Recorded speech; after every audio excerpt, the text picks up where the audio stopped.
Kejahatan pangan di Indonesia kian mengkhawatirkan. Dari beredarnya makanan kadaluarsa, produk mengandung bahan berbahaya hingga pemalsuan label halal dan BPOM.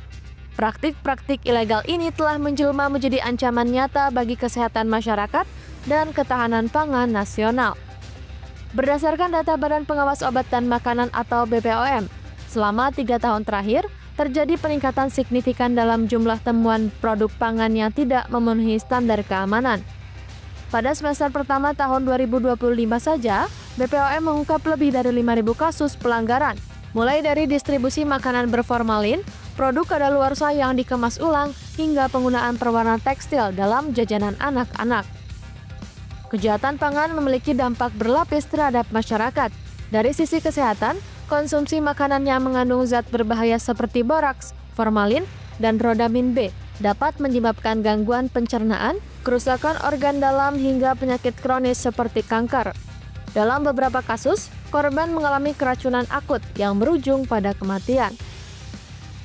Kejahatan pangan itu mirip dengan keracunan makanan dan sangat berbahaya sekali ya, di mana makanan yang ada di masyarakat ataupun bahan makanan itu terkontaminasi ya, baik itu secara non-organisme ataupun kimiawi dan juga organisme ya, atau kita sebut dengan virus, bakteri, parasit dan lain sebagainya.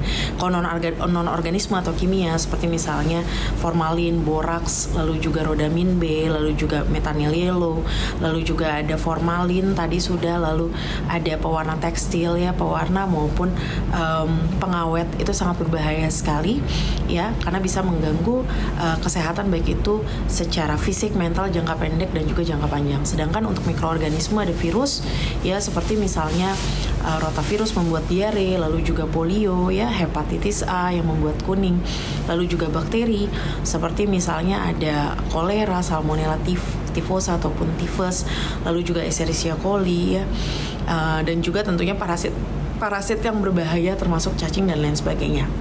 Ya, jadi permasalahan kesehatannya apa saja? Jangka pendek tentunya bisa keracunan makanan ya, seperti mual, muntah, pusing, lemah, letih, lesu, mencret ataupun susah buang air besar ya.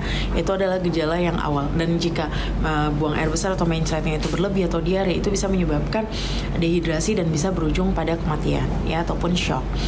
Lalu yang kedua itu juga bisa dia alergi ya, reaksi alergi bisa sampai dia ke arah kulit, iritasi maupun sesak nafas ya, ataupun alergi, pilek, mata berair dan lain sebagainya. Untuk jangka panjang dia adalah zat-zat karsinogenik yang bisa menimbulkan kanker dan juga masalah metabolisme ataupun pembuluh darah ya, seperti misalnya tekanan darah tinggi ya, atau hipertensi, lalu juga DM yang bisa berakibat ke stroke atau penyakit jantung, serangan jantung, gagal ginjal dan lain sebagainya. Oleh karena itu, kita harus sama-sama cegah sakit ataupun cegah komplikasi atau meninggal. Cegah sakit tentunya kita benar-benar menghimbau kepada pemerintah, baik itu BPOM ya ataupun Dinas Ketahanan Pangan ya, untuk melakukan sidak ya, terutama menguji sampel-sampel makanan ya, terutama di kaki lima ya. Biasanya kalau UMKM memastikan adanya sertifikat layak hygiene sehat dari Puskesmas ya, seperti itu. Lalu juga kita sebagai masyarakat bisa menemukanali makanan-makanan yang dirasakan tidak normal, seperti misalnya ada perubahan bau, warna, bentuk ya, ataupun rasa ya, dan mengadukan kepada BPOM jika ada hal-hal yang dicurigai atau memang dirasakan tidak sesuai dengan normalnya, seperti itu ya. Sekarang juga ada beras sintetis, beras oplosan dan lain sebagainya, itu juga harus berhati-hati. Jadi kita memastikan membeli bahan makanan ataupun makanan di tempat yang memang sudah resmi, bermerek, dan juga jika UMKM ataupun penyaji makanan memiliki sertifikat layak hygiene sehat. Lalu juga kita melakukan proses masak itu dengan sebaik-baiknya ya, dari mulai mencuci bahan makanan, lalu juga memasak ya, lalu juga menyajikan ya wadah ataupun mentransportasinya itu dengan baik ya, dengan air bersih dan juga air minum yang sehat ya, dari sumber yang sehat. Lalu juga kita pastikan jarak antara septic tank dan juga air bersih itu minimal sekitar 10 meter ya, seperti itu. Dan juga tentunya selain sidak dan juga kita membeli makanan dari sumber yang terpercaya, memasak dengan baik ya, tentunya jika ada gejala-gejala yang ke arah keracunan makanan atau yang tidak lazim, segera datang ke fasilitas kesehatan untuk diobati segera, jangan ditunda, terutama orang-orang yang imunitasnya rendah seperti bayi, balita, maupun lansia itu berpotensi meninggal jika terkena diare ataupun keracunan makanan. Ya, dan juga laporkan ke puskesmas tempat dan surveillance-nya jika ada keracunan makanan akan diinvestigasi atau ditindaklanjuti dengan lebih lanjut.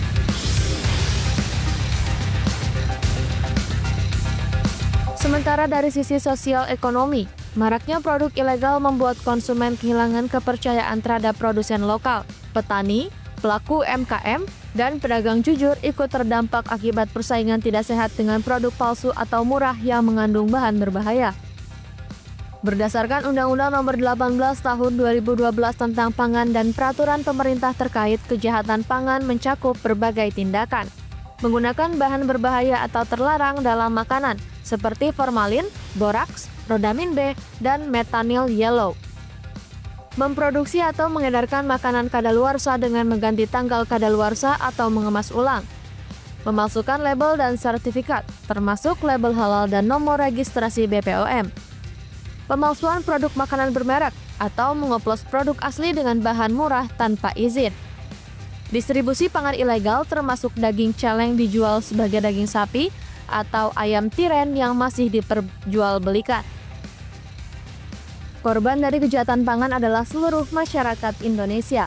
Namun, kelompok yang paling rentan adalah masyarakat berpenghasilan rendah dan penduduk di wilayah pedesaan yang memiliki akses terbatas terhadap informasi dan pengawasan produk. Masyarakat diimbau untuk lebih waspada dalam memilih produk makanan. Beberapa langkah yang dapat dilakukan antara lain memeriksa label, tanggal kadaluarsa, dan izin edar BPOM. Membeli makanan dari tempat terpercaya, menghindari makanan dengan warna mencolok atau harga yang terlalu murah. Kejahatan pangan bukan sekedar pelanggaran hukum, tetapi bentuk kejahatan kemanusiaan yang mengancam generasi masa depan. Kesadaran kolektif dari pemerintah, pelaku usaha, dan masyarakat menjadi kunci utama dalam melawan praktik keji ini.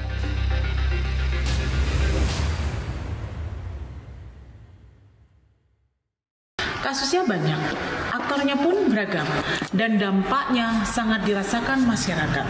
Membuat inovasi tentang pengembangan Knowledge Management System atau KMS, di mana sebagai salah satu strategi nasional penanggulangan kejahatan pangan, sebuah inovasi yang saya percaya